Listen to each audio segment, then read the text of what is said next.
It seems that TransDigm sold a part called a non-vehicular clutch disc. You have to excuse how small the image is here, but it's up there on that screen. But if I blew it up much larger, it wouldn't even be to scale, because this disc is only about 3 inches anyway.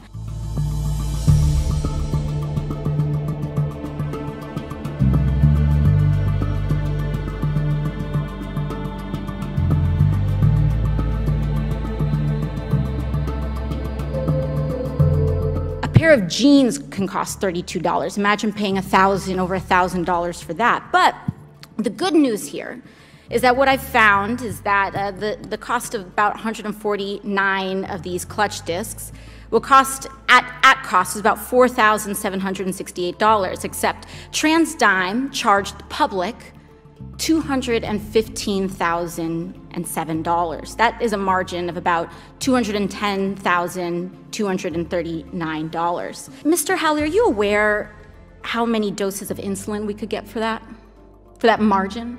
I'm not. In a single-payer healthcare system, an insulin dose can cost about $137 a vial. I could have gotten over 1,500 people insulin for the cost of the margin of your price gouging for these vehicular discs alone. The incidence of diabetes, according to the CDC, is about 7 people in 1,000, which means I could have covered the insulin costs of a community of 21,400 people for the cost of your price gouging of the public on a non-vehicular clutch disc alone. I could have sent 21 kids to college. I could have sent 18 toddlers to free preschool for a year in the most expensive city in America.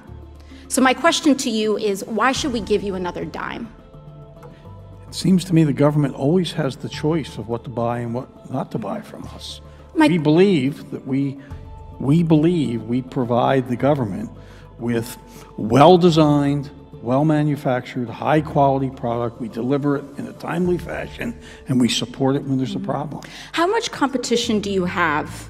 How many competitors do you have in this market? We have I don't know this individual part, just because we make 200,000 parts, but I would say there's almost no product we make where there aren't other alternatives to buy the part.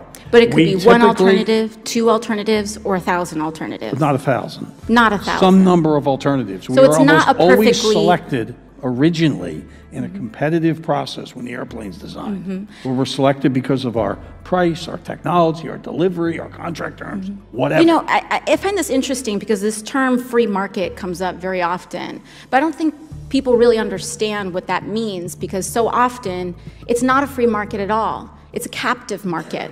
It's one where we're forced to choose between 2 to 3 people. Oftentimes in these processes, there is significant argument and there's significant evidence that there's collusion in these markets, that it's not a perfectly competitive market, because a perfectly competitive market requires a large amount of competitors.